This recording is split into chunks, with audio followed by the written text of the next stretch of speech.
Nomor yang dihubungi dimatikan saat ini. Silakan coba lagi nanti.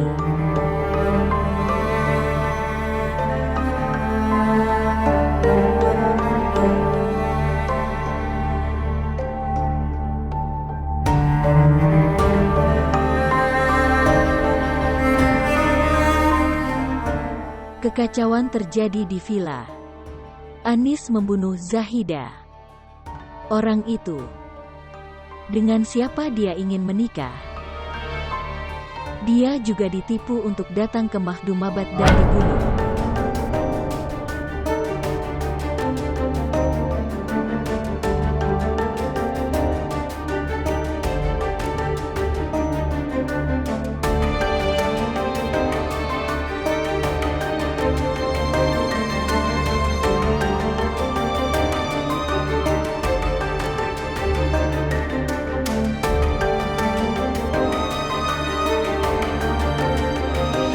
Lihatlah kamu lupa batasanmu.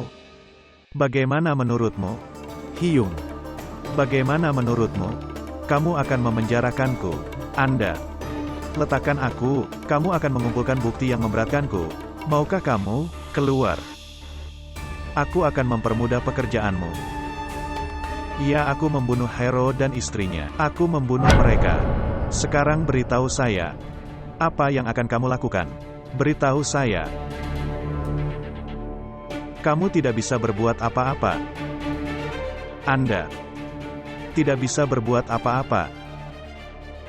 Saya adalah penguasa Mahdumabat. Aku bisa membunuh siapapun yang aku mau. Dan aku bisa mengampuni siapapun yang kuinginkan. Dan kamu, menurutmu siapa yang membawa kameramu kemana-mana?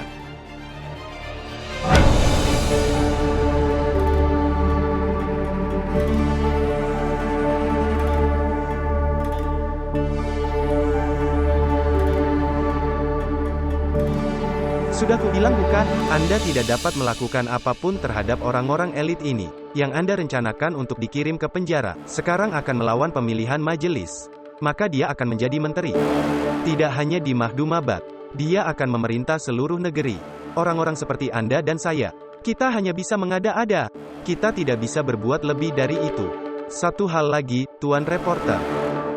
Anda menangisi 4 mayat yang ditemukan di rel kereta. Di sisi lain, misteri 12 mayat yang ditemukan di sungai masih belum terpecahkan. Kamu sangat polos, jika kamu mendengarkanku, berjabat tangan dengan tuan kita. Mungkin, dia akan mengampuni hidupmu.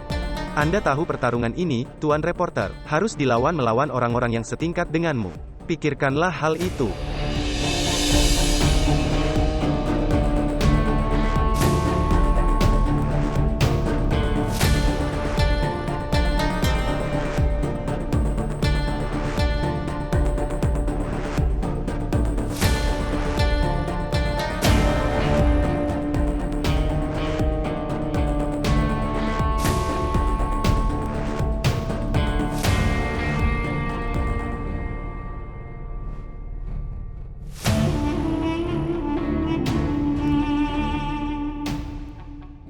Kekacauan terjadi di villa. Anis membunuh saudara perempuannya Zahida. Pria itu, bahwa dia ingin menikah. Dia ditipu dan dibunuh di Mahdumabat.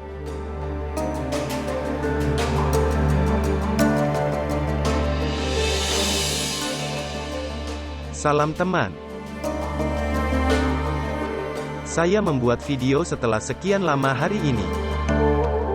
Namun sayangnya, seperti biasa, aku tidak punya sesuatu yang bagus hari ini, jadi aku bisa memberitahumu. Kalian semua pasti punya waktu beberapa hari ke belakang, mendengar kematian putri Tuan Mahdum Daud. Tapi mungkin sebagian besar dari Anda tidak menyadari fakta itu. Beberapa hari sebelum meninggal, dia bertunangan dengan putra Tuan Barwana. Apa yang akan terjadi itu? Gadis yang bertunangan beberapa hari yang lalu, tiba-tiba mati. Apa yang mungkin menjadi alasannya? Bahwa dia dikuburkan dengan tenang segera setelah dia meninggal. Apa rahasianya? Yang dicoba dikuburkan bersama Zahida di kuburnya.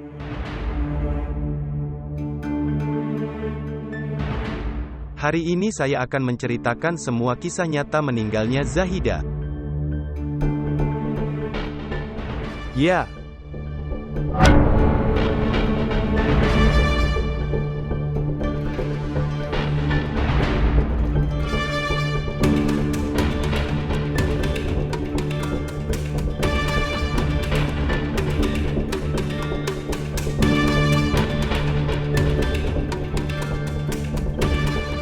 Saya adalah penguasa Mahdumabad.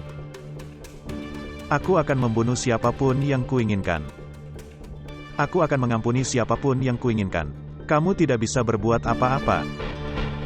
Anda tidak bisa berbuat apa-apa. Orang-orang seperti Anda dan saya hanya bisa mengarang sesuatu dan tidak bisa berbuat lebih dari itu.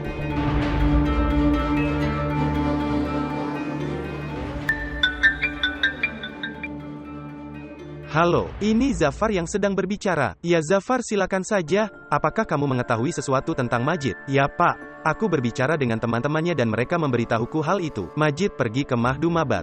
Mahdumabad. Kenapa dia pergi ke sana?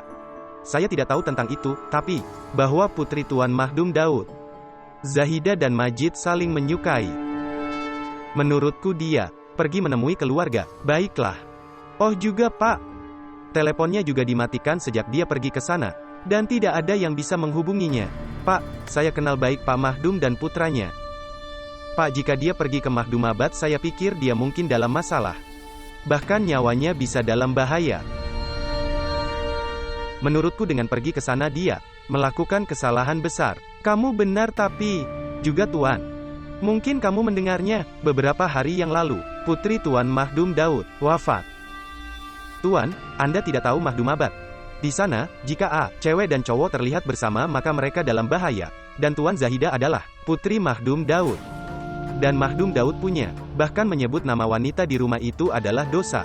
Baiklah kalau begitu jika kamu menemukan informasi lebih lanjut, beritahu aku. Ya, baiklah Tuan.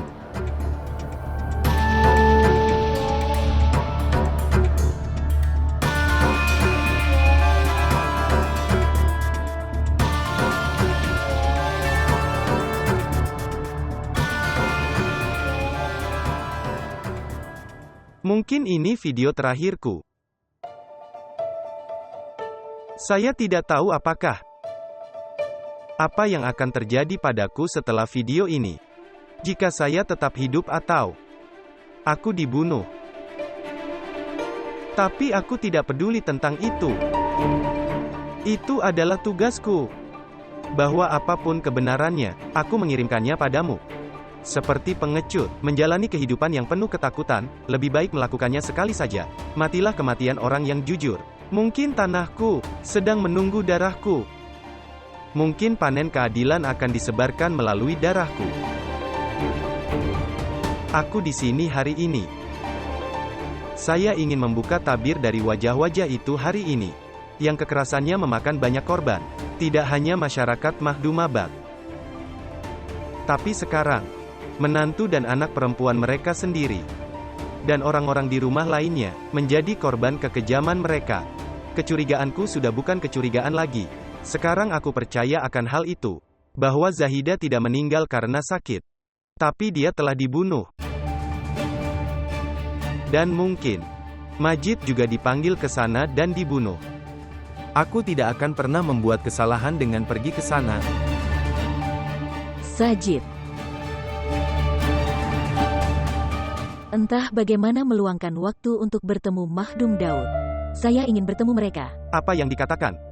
Kamu akan pergi ke Mahdumabad untuk bertemu orang-orang itu. Tahukah Anda siapa saja orang-orang itu dan seberapa kuat mereka?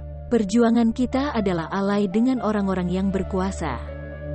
Mereka menyalahgunakan kekuasaan mereka dan kemudian membuat hidup orang lain menjadi seperti neraka. Tapi Nyonya, untuk hal ini kami akan melakukan segala yang kami bisa melalui media. Dengar, kita seharusnya tidak pergi ke sana dan bertarung dengan mereka.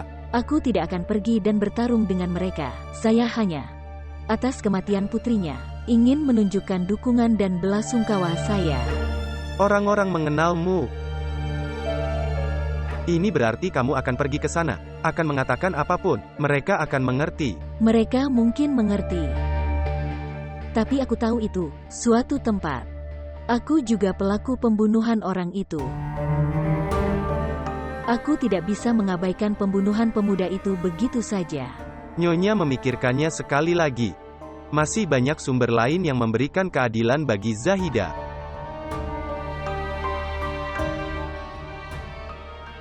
Kami memiliki pengacara kami. Kami juga memiliki LSM. Dan, ada banyak orang dari masyarakat sipil. Siapa yang dapat membantu kami dalam hal ini? Saat ini kita tidak boleh mengambil langkah seperti itu, yang bisa menambah masalah kita. Kita sudah berada di sasaran semua orang.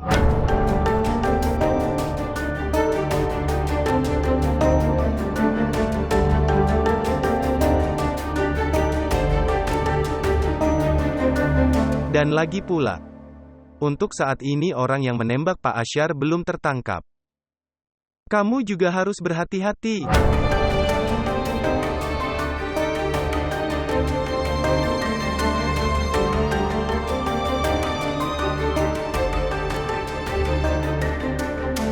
Aku akan pergi sekarang.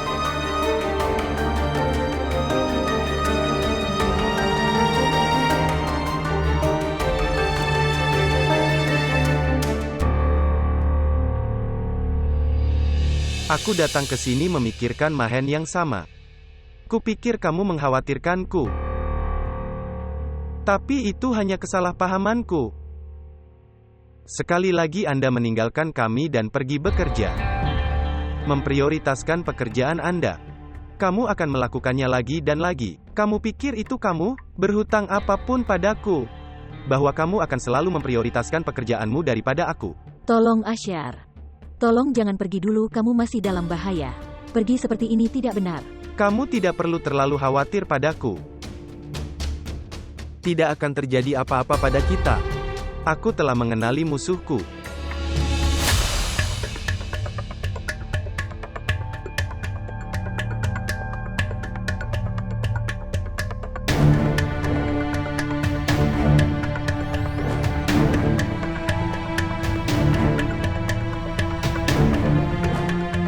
आपका मतलूबा नंबर इस वक्त बंद है। बराए मेहरबानी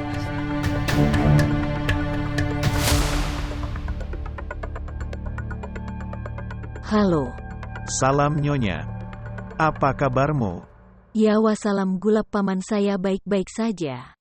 Di mana Asyar? Dia ada di rumah pertanian, kan? Tuan Asyar. Iya ya. Dia ada di rumah pertanian. Sebenarnya dia datang malam ini. Aku sudah mencoba menelponnya beberapa saat, dia tidak menjawab. Tolong berikan dia teleponnya. Bicara, ya sebenarnya dia. Aku keluar karena ada urusan. Aku akan kembali dan memberitahunya tentang hal ini. Paman Gulab, katakan padaku yang sebenarnya. Apakah Asyar di rumah pertanian atau tidak? Iya Nyonya. Pernahkah aku berbohong padamu sebelumnya? Dia ada di rumah pertanian. Lalu kenapa kamu tidak memberinya telepon? Kamu tidak perlu khawatir, aku sedang berbicara denganmu. Hanya beberapa langkah lagi. Baiklah. Aku akan menunggu. Ya seperti yang kamu katakan.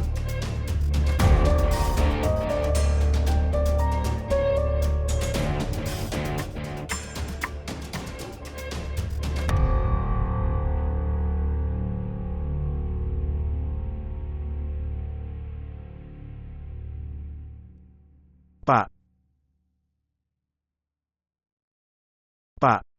Apa yang terjadi Paman Gulab? Apa yang terjadi sehingga kamu tidak bisa berhenti? Baba 1, ada sesuatu yang sangat penting yang perlu saya sampaikan. Kamu tahu benar. Seseorang mencoba mengambil nyawaku. Saya tertembak. Aku hidup dalam kesakitan. Dan kamu baru saja... Pak, sebenarnya itu sangat penting. Silakan saja. Sebenarnya Nyonya baru saja menelpon. Dia ingin berbicara denganmu. Jadi, bisakah kamu berbicara dengannya? Paman Gulab. Dia adalah istriku. Kapan harus berbicara dengannya? Kapan tidak boleh berbicara padanya? Aku tahu betul. Kamu tidak perlu khawatir tentang hal ini. Aku sudah bilang pada Nyonya bahwa aku akan menyuruhnya berbicara denganmu sebentar lagi. Kamu harus pergi sekarang. Apa yang kamu lihat aku bilang pergi? Baiklah Tuan, saya akan pergi.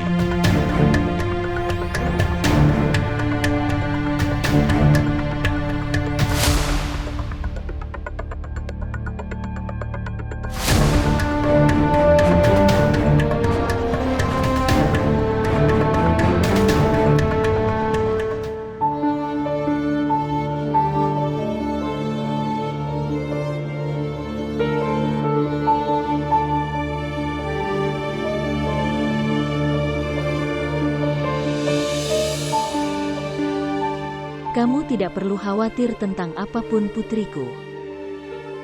Tidak ada yang bisa memaksamu melakukan apapun.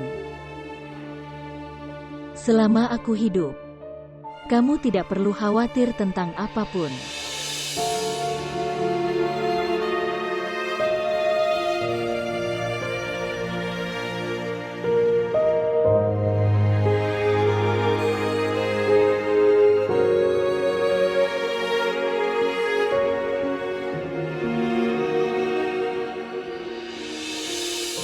Silakan mencoba memahami masalah kami Arusa Bano.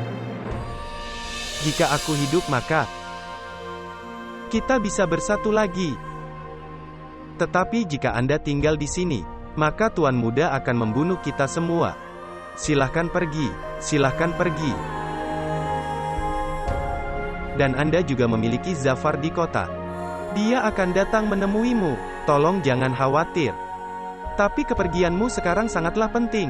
Lihat aku memegang tanganku di depanmu, silakan pergi. Tidak, tolong ibu, tolong, aku tidak mau pergi. Paman benar Bano, jika kalian tinggal di sini maka kalian semua dalam bahaya. Saya berjanji kepadamu, ketika segalanya lebih baik, aku sendiri yang akan membawamu ke sini. Tapi sekarang ikutlah denganku. Ibu tidak. Tolong ibu tidak. Semoga Allah melindungimu putriku sayang.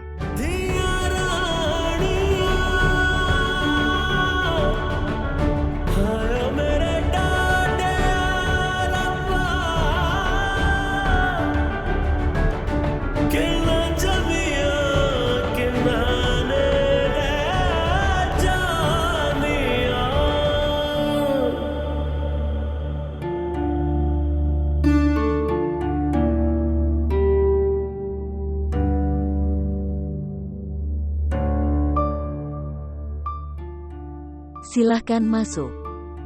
Pengantin perempuan, ini sudah larut malam. Kenapa kamu belum tidur? Aku mencoba untuk tertidur tapi aku tidak merasa mengantuk. Aku tahu kamu akan bangun. Baiklah. Silahkan masuk, duduk. Datang.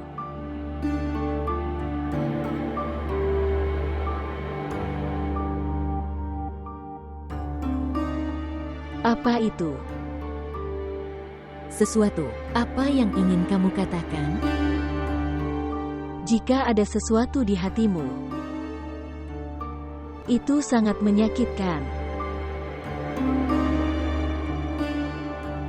Kamu bisa memberitahuku tanpa ragu-ragu. Aku terlalu merindukan ibu dan ayah.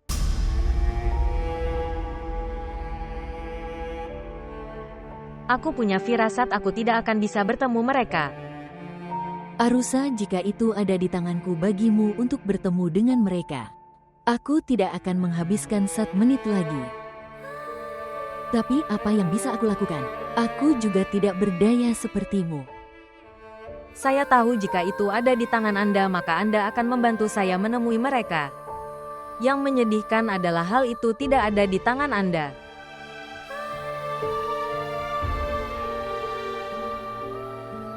Arusa, kamu adalah putri dari ibu yang pemberani. Seorang ibu yang tidak melakukannya, menjualmu untuk menikah dengan gangster hanya karena ancaman. Memisahkanmu dari diri mereka sendiri. Dan berdiri di depannya seperti tembok. Bahkan aku tidak begitu berani. Saya juga mempunyai seorang putri. Aku tahu betapa sulitnya seorang ibu mengecewakan putrinya.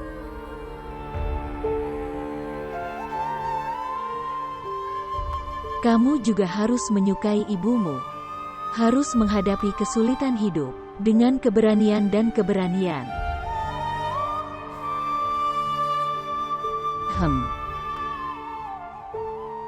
Saya hanya cari tahu sekali dan beritahu saya apakah ibu dan ayah saya baik-baik saja. Ya. Dia baik-baik saja. Oke. Terima kasih. Pergi dan minum susu itu akan membantumu tidur.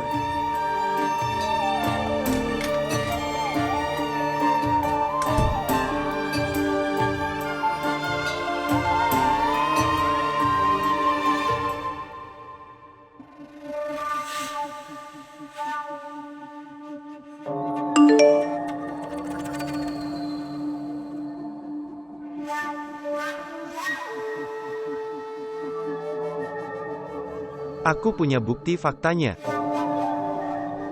Kematian putri Tuan Mahdum Daud bukan karena penyakit apapun, tetapi Pak Anis membunuhnya dengan senjatanya menembaknya. Pria kejam itu menembak kepala adiknya. Itulah sebabnya dia meninggal di tempat. Dan semua ini, seluruh kejadian ini terjadi di depan Mahdum Daud, di vilanya. Saya tidak tahu apakah Zahidah akan mendapat keadilan atau tidak. Atau bahkan pembunuhan ini, seperti pembunuhan yang terjadi di rel kereta api, di bawah teror dan tekanan Mahdum Daud, mereda.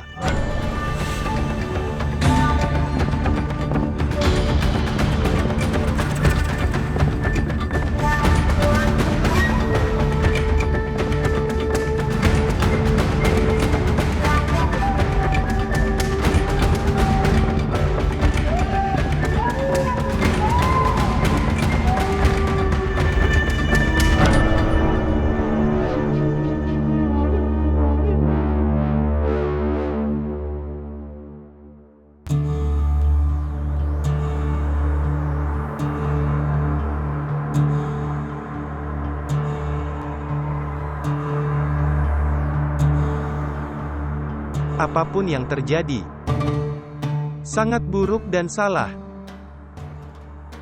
Itu seharusnya tidak terjadi. Tapi sekarang atas apa yang telah terjadi, selain kesabaran kita tidak punya apa-apa lagi. Jumlah cinta yang kamu miliki untuknya sama untukku. Dia adalah putriku tersayang. Membesarkannya dengan penuh perhatian. Milikku. Aku memberinya makan di pangkuanku. Saya memenuhinya setiap sah dan Keinginan yang tidak sah. Bahkan jika aku tidak menginginkannya, saya mengirimnya untuk belajar di universitas tetapi sebagai imbalannya. apa yang dia lakukan. Dia merusak kepercayaanku. Rasa hormat dan martabat saya. Dia mengoleskannya di pasir jalanan desa. Terus bertemu dengan seorang pria selama lebih dari 4 tahun. Bagaimana bisa seorang ayah yang penuh hormat mengungkapkan hal ini, bahwa putrinya yang masih kecil sedang bersama pria lain, dan menjaga hubungan dengannya? Tidak. Dia bersalah. Itu adalah sebuah kesalahan besar. Apa yang Anis lakukan jika? Jadi aku akan melakukannya. Tapi aku mencintainya. Omong-omong, sekarang, itu tidak ada gunanya. Apapun yang terjadi, terjadilah. Semoga Allah memudahkannya di akhirat. Jamila terserah. Terjadi di dalam mansion meskipun hanya sedikit saja. Tidak boleh pergi ke dunia luar. Karena akan berdampak langsung. Milik Anis.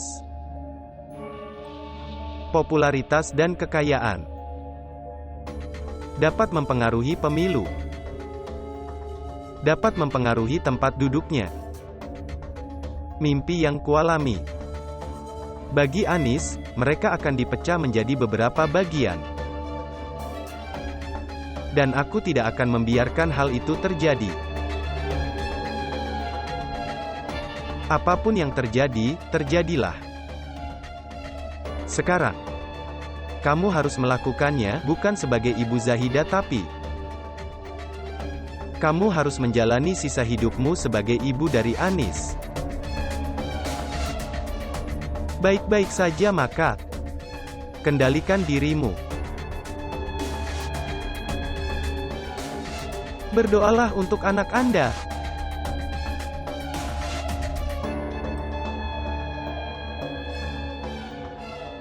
Amin. Semoga Allah memberikanmu kesabaran. Allah Maha Besar.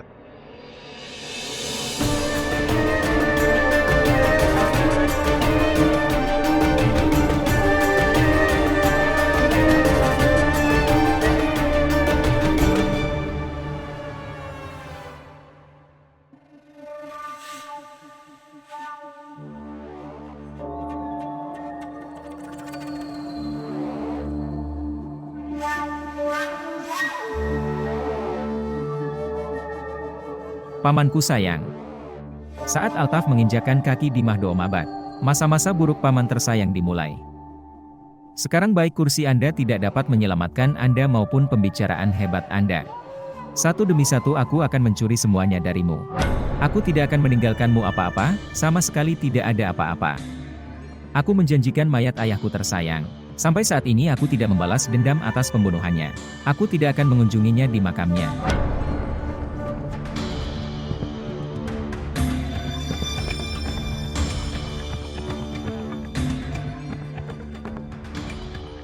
Aku baru saja mengirimimu video sebelum matahari terbenam.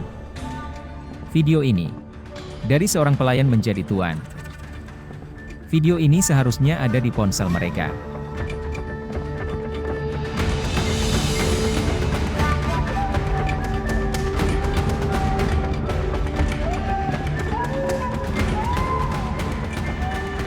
Aku punya bukti fakta itu.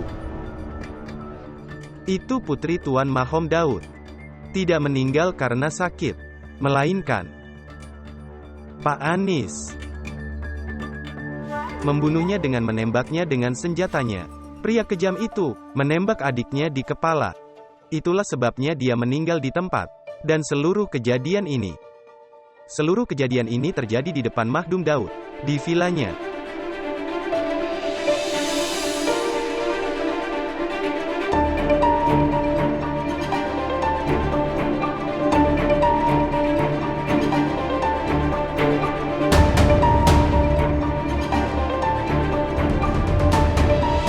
Sekarang ketika berita ini akan keluar, yaitu antara Tuan dan Barwana, sekarang ada hubungan. Maka keluarga besar akan mengalami kekacauan. Pemimpin politik yang besar, dan tempat duduk mereka akan berada dalam bahaya. Anda tahu betul ini Mahdum Mabat. Dan tempat duduknya, karena kakak laki-lakiku. Terlepas dari tanganku.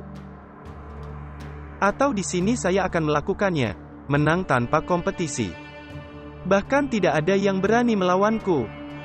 Hanya karena masalah keluarga ini, saya tidak mencalonkan diri dalam 2 pemilu terakhir. Saudara laki-laki, aku tidak menginginkannya kali ini. Kali ini aku menginginkan itu, kursinya tetap bersamaku. Bukan untuk saya, tapi untuk anakku. Sepengetahuanku, kursi ini akan selalu menjadi milik keluargamu. Bahkan di masa depan, itu akan tetap menjadi milik keluargamu. Bukan saudara keluargaku. Hanya saya.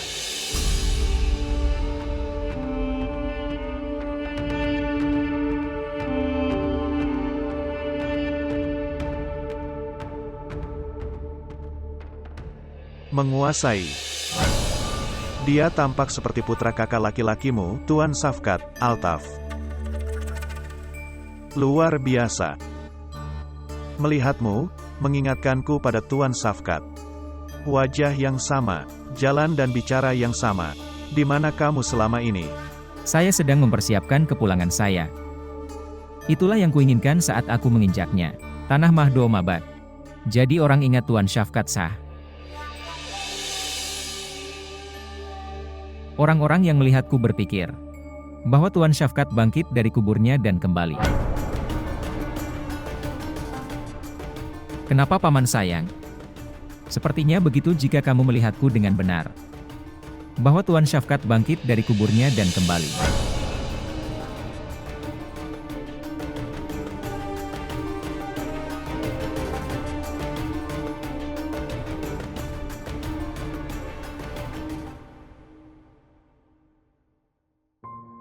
Mahen, Ya, apakah Asyar menelpon? aku mencoba menelepon berkali-kali, tapi teleponnya dimatikan. Menurutku itu, dia tidak ingin berbicara denganku. Tapi kamu bersalah di sini. Dia ada di sini. Kamu seharusnya memberinya semua perhatianmu. Jadi dia tidak akan pergi. Dan itu juga dalam kondisi ini. Ibu aku benar-benar mencoba. Saya juga terikat pada beberapa batasan. Dan kamu tahu Asyar, temperamennya seperti ini, mentolerir satu hal pun yang bertentangan dengan keinginannya. Dan dia juga memiliki pandangan yang sama tentangmu. Kamu lihat Mahen, tidak peduli seberapa kuatnya seorang wanita, tapi beberapa hubungan memang seperti itu. Mereka harus melakukannya. Mereka harus melakukan pengorbanan. Harus sujud. Setiap kali untuk meyakinkan dia, aku mencoba, aku melakukan segalanya. Dan aku mengorbankan apa lagi yang bisa kulakukan. Melakukan apapun, tapi bawa dia kembali. Sekarang lihat, jika laki-laki dibiarkan sendiri maka mereka kehilangan arah. Lihat, apapun kesalahpahaman yang ada di antara kalian berdua, duduk dan selesaikan itu sayangku. Seperti ini jarak antara kalian berdua hanya akan bertambah. Dan ini sama sekali bukan hal yang benar. Ibu aku sudah sangat stres. Aku harus muncul di depan komite penyelidikan. Lihat Mahen, aku tidak ingin membuatmu stres atau menekanmu karena pembicaraan ini. Tapi apa yang bisa aku lakukan?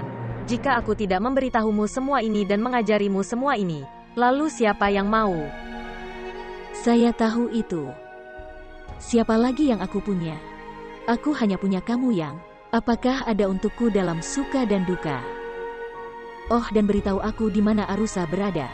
Dia mungkin ada di kamarnya. Baiklah kalau begitu. Dia sangat stres tadi malam.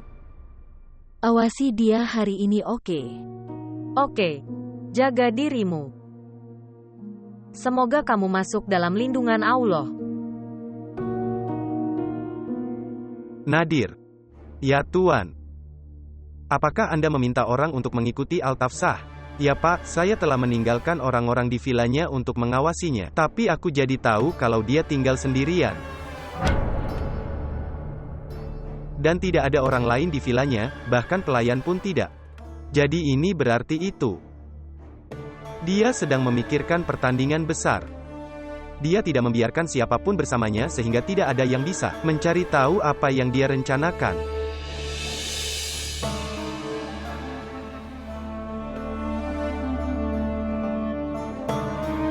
Salam ayah. Salam.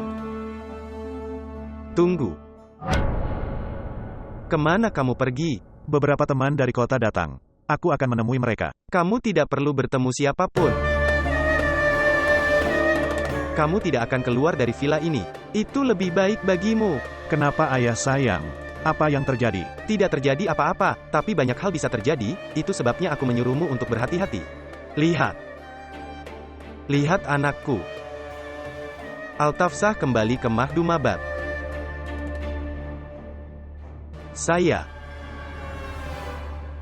Aku tidak mempunyai perasaan yang baik padanya. Untuk waktu yang saya ambil untuk mencari tahu dia, lebih baik kamu tinggal di villa. Jadi kamu mengatakan itu. Aku harus bersembunyi di villa ini seperti aku seorang pengecut. Ayah sayang jika itu masalahnya. Bawakan aku gelang juga. Aku akan memakainya juga.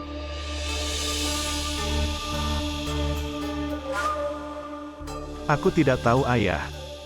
Kenapa kamu harus membuatku sadar kalau aku lemah? Bahwa siapapun bisa datang dan meninggalkanku terluka atau semacamnya. Jangan khawatir, setiap kali dia datang ke hadapanku, dia tidak akan pergi hidup-hidup. Itulah janjiku padamu. Kamu tahu apa perbedaan antara kamu dan Altafsah? Dia punya otak tapi yang kamu punya hanyalah pistol. Senjata yang dijual seharga beberapa rupiah di pasar. Tapi otak tidak dijual di pasar manapun. Dengan pistol yang sama, jika aku tidak melubangi kepalanya, maka namaku bukan Anis. Aneh. Aneh. Bagaimana cara menghentikannya? Dia akan menyakiti dirinya sendiri. Bodoh. Ya Tuhan, kasihanilah.